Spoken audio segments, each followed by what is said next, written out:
Hey everybody, I wanted to jump on here real quick before the video starts and let you know that for some reason I was getting some echo in my microphone. It wasn't happening for Rachel, just mine. Super annoying. I really apologize. I'm going to investigate the problem, hopefully take care of it, and we will never have to deal with it again. But anyway, I'll let you guys get back to it and I hope you enjoy the video. Hey guys, it's Sam with The Blind Life. Welcome back to the channel where I help you learn how to live your best blind life. Wow, that was fast. We are back with another Talk Back with the Blind Life and spouse. Rachel. We need to change. I have a name. I'm not just Sam's wife. We need to change. Some people don't even think you're that. What do they think? You know, there was one person. Oh, asking if you were single. Yeah. All right. We need to start the actual video. All right. Hey guys, this is Talk Back with the Blind Life, January. Yep. January. Welcome back. As always, well, Rachel, welcome. Thank you. Yeah. As always, this is our monthly video podcast where we talk about and discuss and answer comments, answer questions from previous month's videos. And we had a doozy of a month. A doozy of a month. A doozy of a month, yeah. The most videos in a month you've ever put on the channel, I'm sure. Yeah, easily. Maybe too many. Some people might say. I would like to hear feedback on that. Was it too much? Specifically, see, I'm not the only one that can't talk. We're referring to the Working Blind series. Yes. Throughout the month of December, a new video came out every other day.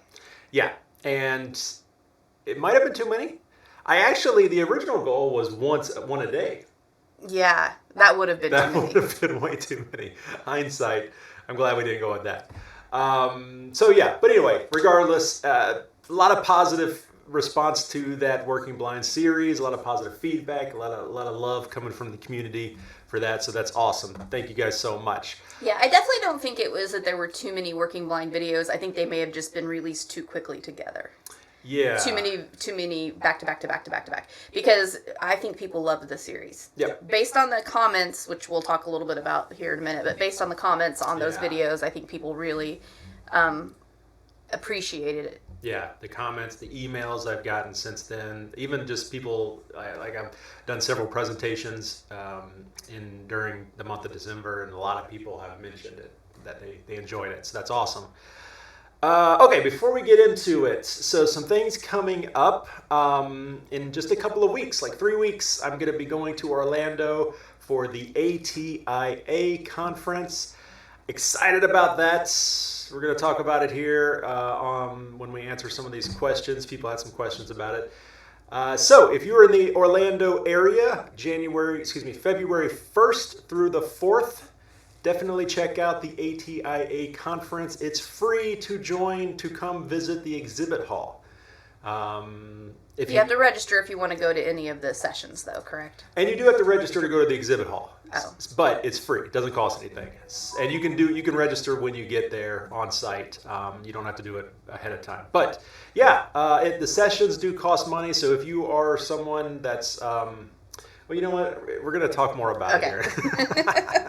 And then after that, I'm doing this thing in Colorado, which is like a summer, like a winter camp. It's called the Extreme Mobility Camp for visually impaired kids, and that's going to be so much fun. Teenagers, not really kids. Then I'm going to be in CSUN in Los Angeles again. That is in mid-March, and that's going to be a lot of fun. Hope to see people there. Same thing as ATIA, free exhibit hall if you want to come out and check out some cool technology. So if you live on the East Coast area, eastern side of the country, go to ATIA. You live on the western, go to CSUN. Yeah. Our buddy Matt's going to be at ATIA, right? Yeah, Matt Filipinko is going to be at ATIA. I'm really excited to see him again and hang out. He works with Microsoft, and he was one of the Working Blind videos, was an interview with Matt. So. Yeah. And then I'm going to be at the Missouri Assistive Technology Conference in April 2nd and 3rd, I believe it is, or 3rd and 4th, something like that. So I'm going to be doing presentations, workshops there. It's going to be a lot of fun. So busy couple of months coming up, and amazing technology videos. I've got all kinds of cool gadgets just sitting right here on my desk that I'm going to be making videos about, so stay tuned for all of that. Cool stuff. And some Braille user stuff too. People say I don't do enough Braille stuff for Braille users, so we got some coming up soon. And if any of you are going to be at ATIA, I'm not going to be there to babysit, so make sure Sam and Matt don't get into too much trouble. Make sure we don't party too hard. That's right. He has a job to do down there. Yes. I got a reputation to uphold. I can't be getting crazy. All right, shall we jump into it? Sure. Okay, so the first video, which is a very recent video that first we should say, we did not pull comments from the Working Blind series. We read through them. There were not a ton of questions, and most of the questions that were in there I feel like were for that specific interviewee, and they got answered in the comments. Yeah. Most of the comments were just people being like, this person's awesome, which is true. Every one of those people were awesome. Yeah. Or just saying that they like the series and whatnot. So, but we would really like feedback on, number one, did you like a themed month like that? Number two, was it too many videos in a month? Number three, would you like to continue to see the Working Blind series, maybe one video a month or something like that? Just have it an ongoing series indefinitely. I hope so, because one's coming out tomorrow. Oh, really? Did you do another one? I didn't know that. I've got one scheduled. No, I actually had several that didn't get released in December. Oh, okay. So already done. So I've still got like 3 episodes, and one's coming out tomorrow. Well, I think it's safe to say, based on people's feedback, that people do want that to happen. Yeah. And like Rachel said, maybe just a couple a month. Space them out. Yeah. Okay. But yeah, I wanted to add also a lot of people sharing their stories in the comments for the Working Blind. Which is really cool. Yeah, yeah. And just a lot of amazing. So if you've seen the videos, read through the comments too. A lot of inspirational stuff through there. Yeah. And just like interesting things, which I think it's interesting in general just to hear what people do for a living, because there's so many jobs that you just don't even consider exist. Yeah. But then it's even more interesting to hear from the visually impaired community what they're doing for their careers. And I've really enjoyed the comments section of those videos. Mm-hmm. Okay, onward. The first video that we're going to comment on, you did your second How I See video, and this was specifically about night blindness. Yes. The first comment is from Rambling Millennial. It says, "Great video, Sam. I remember someone asked what night blindness looks like, and I feel like I failed at describing it, LOL. I also wanted to add that night blindness also contributes to struggling to adjust to lower levels of light after being in bright places. I always struggled with this when we had gym outdoors and then had to return to the building. Depending on how bright it was outside, the building would seem darker, and it would take a long time to adapt to the lower level of light, if my eyes ever truly adjusted at all afterwards." Yeah, and we have a lot of experience with that.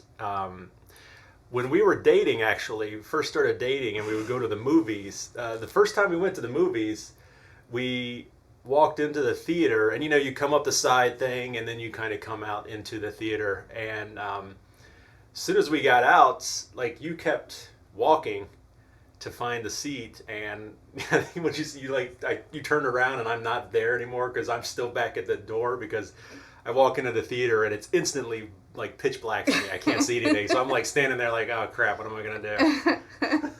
Right? I had to go back and find them. Yeah, so that became just a natural thing. Is when we walk in, you would grab my hand, help guide me. Yeah. So that's very true. I didn't mention that in the video, but yeah. We have a hard time adjusting from bright to dark, and then vice versa too. If we're in the dark and when we're fully adjusted and our eyes are working so hard to get in as much light as possible, and then you go outside, it's like, oh, over something. Overdose. Overblown. It's blowout. Overdone it. Okay. Next comment is from Darko Herseg. Says, "Nicely done, Sam. As someone with RP, I can relate. I have a question and advice for you and everyone else with the same condition. How do you manage your night movement? I mean, few people here mentioned using a flashlight as an obvious choice, which I used to do as well. However, lately, since smartphones have better cameras and software for taking photos in the dark, I find it very useful just to turn the camera mode on and look at the screen, as the picture is much brighter than what I can see with my own eyes. It's very handy as you don't really stand out on the street walking with your eyes on the phone. Smiley face. Now, my question is, are there any, quote, smart glasses that would have just the camera and the screen in front of my eyes for the same purpose? I've looked into it and really couldn't find any, as most of them are more complex and focused on other features. As an IT guy, I believe this could be a great night vision accessibility gadget. Yeah, I'm sorry. I picked like the longest comments for Rachel to read, too. You seem to always do that. But this is a good one. I wanted to say, something else I didn't really talk about is flashlights are fantastic. A lot of us utilize flashlights in those low light situations. But yes and no. So like the Iris Vision, the Patriot, those VR style headsets that are using a phone along with the VR goggles, they actually work great in low light situations. In fact, a couple years ago, we went to New York for a trip, and we went to the Natural History Museum. And I took my Iris Vision, and we went into this one room. It was a giant room with displays and things all along, exhibits and stuff all along the outside edge of the room. There's this big old massive open room. And I couldn't see a thing. Yeah, it was really dark in there. It was really dark in there. And I put the Iris Vision on, and it was like somebody turned on the light in the room. I'm like, oh, okay. Oh, and there's the exit over there. Now I can see all this stuff. So they work fantastic for that. The problem is you're not supposed to wear them while you're moving around. You're not supposed to walk while wearing them because none of the wearables that use cameras and screens and stuff, you're supposed to wear while you're walking around, because it takes away your depth perception is the main reason. And then also there's a little bit of a slight delay, maybe. Well, there's a difference in the depth. Like you think you're further away from an object than you are, so you go to reach and you like slam into it because it's not the correct zoom. Basically, it's kind of zoomed out a little bit. Exactly. Or something. Exactly. And it's only a single camera, so you don't get the stereoscopic view that is what gives us depth perception. So you lose that depth perception. Yeah, I feel like that if you're indoors somewhere, as long as you're in a room not where there's not stairs or something, you could probably do that. Yeah. But I would not suggest it walking down the street, because you could step off a curb before you realized you were quite at the curb, or easily something like that. I think it could be quite dangerous. So in low light situations, those work great, but not for like navigating around. And I can't, until they can come up with something that has two cameras and does like a stereoscopic view, so you do have true depth perception, I don't see it ever happening necessarily. Okay, Matthew Sherry said, I got diagnosed with Stargardt disease last year, and this is 100% true. One thing that helped me is putting one small LED light in every room of my house so I can navigate at night without flipping the main light on and getting blinded. Yeah, and that goes along with, like I said, a lot of us use flashlights, and I mentioned that in the video, and in countless other videos, how light helps. So having those little LEDs around, having night lights in all the different plugs and outlets and stuff helps tremendously just navigating around your house. Yeah, we have in our upstairs hallway, we have little night lights that are light sensitive. Basically, they just turn on when it's dark and turn off when it's light. And then in our kitchen, we have, under one cabinet, we have a motion detecting light, which is nice, so that if it's dark, when you walk past it, it's just enough. Well, for you, that light alone probably isn't enough to light up for the kitchen. For me, it is. It's pretty good. No, it is good. I really like it at night whenever I'm turning off all the lights in the house before I go to bed, because that one stays on and I don't have to worry about it. It gives me enough light to maneuver after I've turned everything else off. To make it to the stairs without running into hitting something. The foot, yeah. And that's those motion-activated LED lights. They're super cheap these days. You can find them on Amazon. If you go to my Amazon shop, The Blind Life, it's amazon.com/shop/The Blind Life. Link in the video description.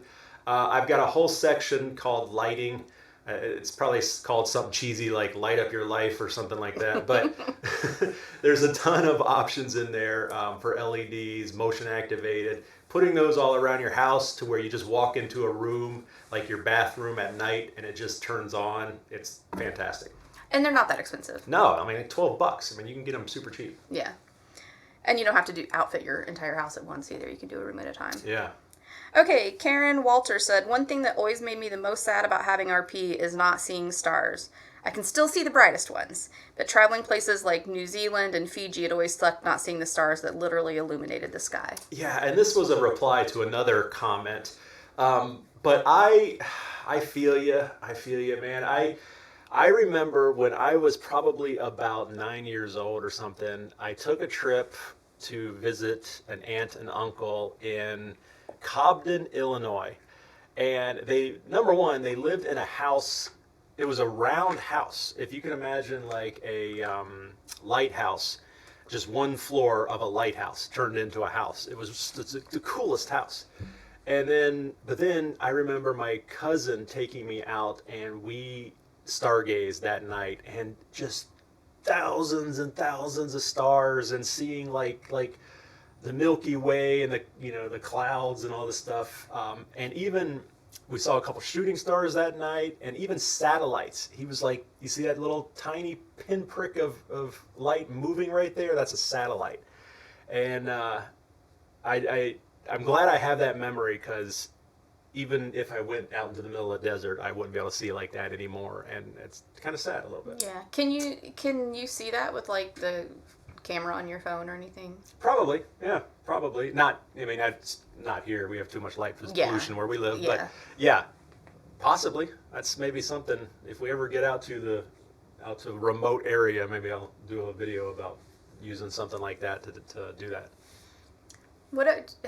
You haven't tried to use a telescope in a long time, have you? Do you think you could? I'm sure, possibly. I don't know. I don't know either. Do we know anybody with a telescope? We used to have one. We sold it, didn't we? Did we? Yeah, we had one. It was in the storage room for a long time. I think we finally got rid of it because we just never used it. Like a legit telescope? I mean, not like a super high-powered, crazy expensive one. I don't remember where we got it from. I don't think we purchased it. I don't know where we got it from. Maybe a family member gave it to us or something. I do not remember that at all. I feel like it was yours. I don't feel like it came. No, I feel like it came into the home because of you, not because of me. Totally something I would have. Yeah. No. Yeah. Okay. Tony Dwyer says, Sam, I think it's fantastic how you can record directly off your optic nerve. He said, but seriously, it must be hard validating your, quote, how I see it videos. Those of us with vision problems look at your videos and say, yep, that looks like what I see, but we can't be sure someone with normal vision sees the video the same way we do. It's almost as tricky as trying to tell someone what your pain feels like. Yeah, and we also need to keep in mind that, like when I was editing the videos, the before shots walking around outside, I even thought to myself, a person with full vision would be seeing this much better than my camera can see it. Cameras can't see as well in low light as we can. So even that before shot was darker than probably like if Rachel went outside and walked around outside at night. So even that wasn't a great representation of what normally you would see. But then the dark after shot or the night blindness shot still wasn't 100% accurate. You know, it's as close as I can get with a camera. Just like my first video, it's like that's as close as I can kind of get it. It gets the idea of how we see, but it's still not 100%. But you know, it is what it is. Yeah. Okay, that's it for that video. The next video is top 5 reasons to attend ATIA. This was just a short. Yeah. An Odyssey of Steven said, hey Sam, I've been wanting to go to ATIA for like years. The one reason I really want to go is for the technology, but I think the main reason is because I'm dying to meet you in person. I do have a couple of questions. I know that the exhibit hall is free, but is there any cost at all to get in or before you can get into the exhibit home? I've been trying to see if there's any cars anywhere and I can't see anything on the website about it. I mean, also what days are you going to be in the exhibit hall? Thanks, Sam. So yeah, like I said, it's at a hotel and convention center. So if you want to stay at the hotel, obviously it's going to cost money. But to just go and walk around the hallways, and because they have booths out in the hallways and then booths in the exhibit hall. All of that is 100% free. You do have to register when you first get there and get your little name tag. But if that's all you're doing, 100% free. Doesn't cost anything at all.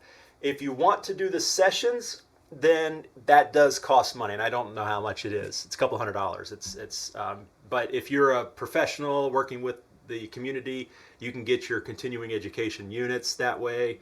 So it's worth it for that. They do offer.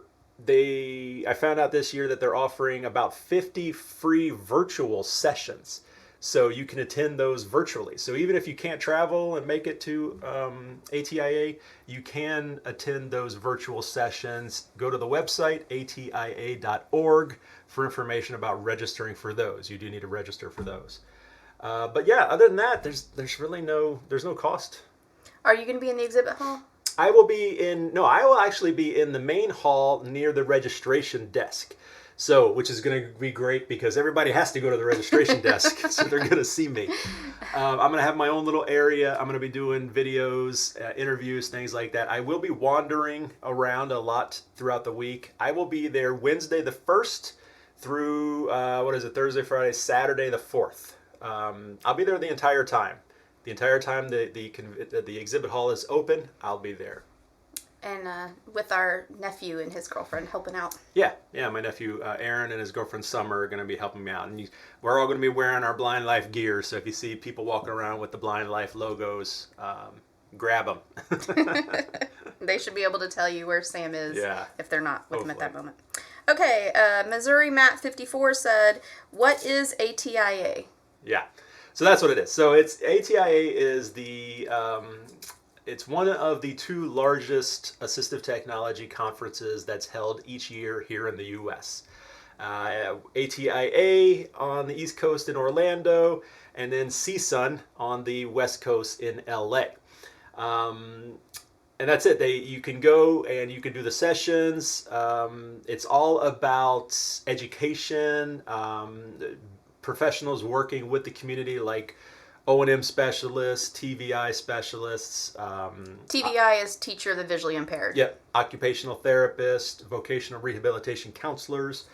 And it features all disabilities too. So there's a large showing of vision-related technology, but you will also see like hearing impairment and mobility impairment and cognitive impairment and some really cool, like super cutting-edge stuff. I mean, last year at CSUN, actually, there was this headset that had like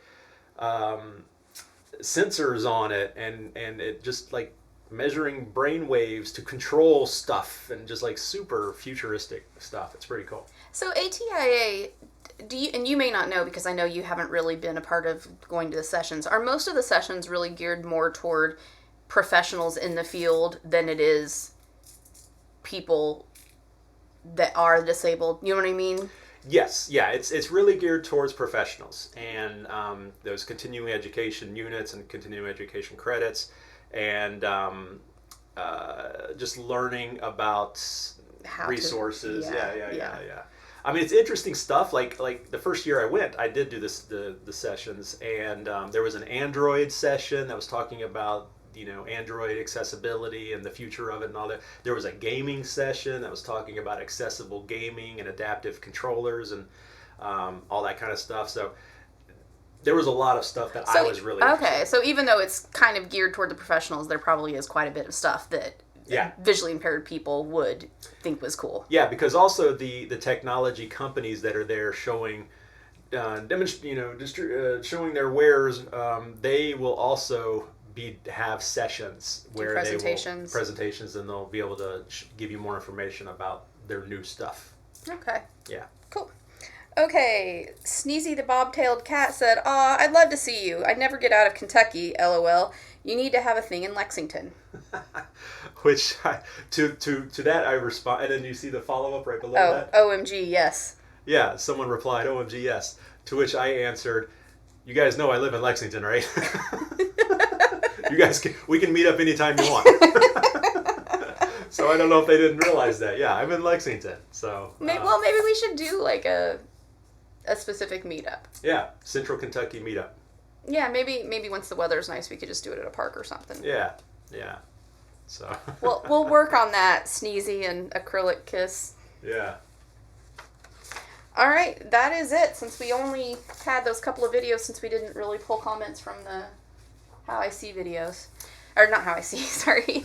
Working Blind. Yes. So in the comments, definitely we would love to hear feedback about the Working Blind series. If it was like too much, if it was good, if you're excited about seeing it continue on. If there are certain types of jobs that you feel like were underrepresented that you would like to see more of, or if there's a question that you think Sam should have asked all these people that he didn't ask, that would be good also for future. Well, my interviewing. Not critiquing your interviewing, but just they had something that they were curious about that didn't get answered that they would like answered in future videos. Yeah, and something else is cool is a lot of people from other countries reached out, and so expect to see that in the future too. Find out how the employment process is in other countries and accommodation process is, and I'm curious about that myself. Yeah, there was one comment, and unfortunately, I'm sorry, I don't know who left the comment because I don't have my phone up anymore, but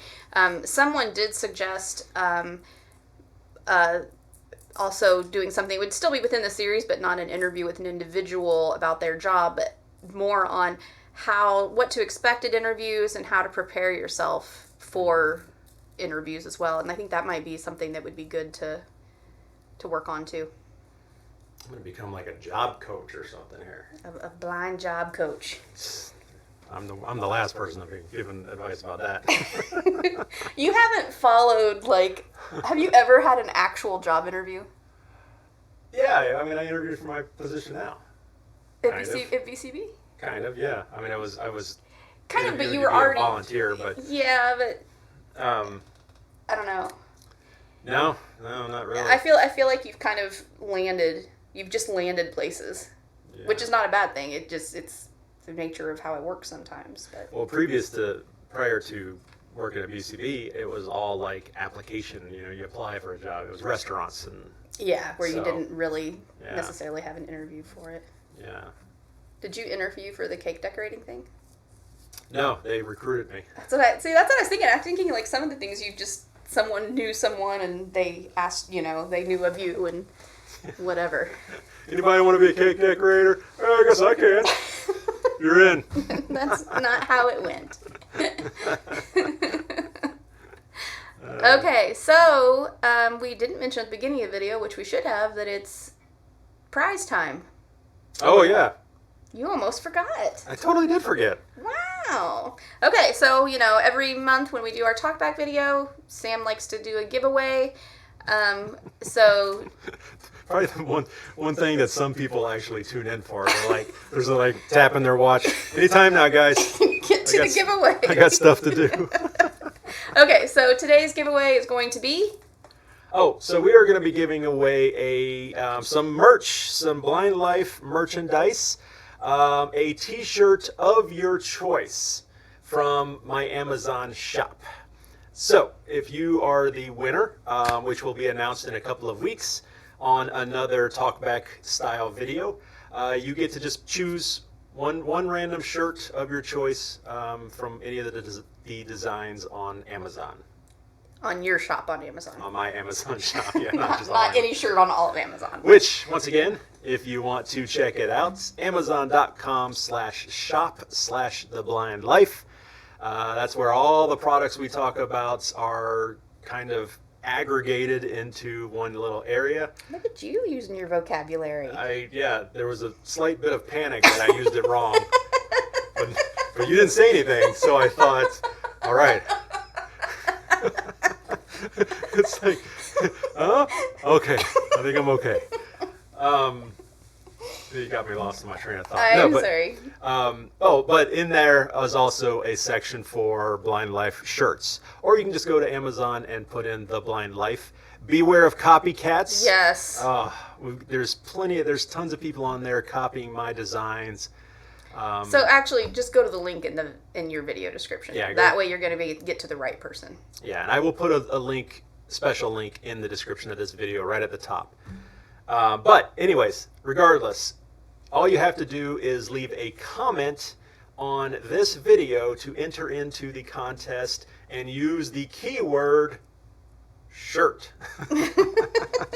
Drum roll, please. Shirt. Yeah, so that's how we will pick the winner whenever we do, is we will search by that keyword and randomly choose a winner. So it has to have the word shirt, and not plural, not like shirts or anything like that, just shirt. Okay. All right. Thank you very much, guys. Appreciate it. Happy New Year. First talkback of 2023. We're excited about this year. It's going to be a good one. Yeah, it's already off to a good start. And I think that's it. Yeah. Thanks, guys. All right. Love you all. We'll talk to you later. Bye. Bye.